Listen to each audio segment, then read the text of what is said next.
Miexi pass maġġel il-proċess tal-istampar tad-dokumenti tal-voti għall-elezzjonijiet tal-25 ta' Mejju li ġej, kemm dik tal-Kunsilli Lokali kif ukoll tal-Parlament Ewropew. Il-proċess beda l-ġimgħa wara nofsinhar bl-uffiċjali fl-istamperija tal-Gvern li għandhom jistampaw xejn anqas minn 800,000 dokument tal-vot.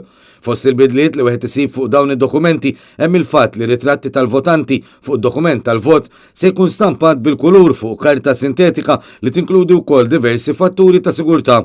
Matul dan il-proċess kollu rappreżentanti mill-partiti politiċi qed ikunu preżenti biex jaraw li kollox jimxi skont il-proċedura stabbilita.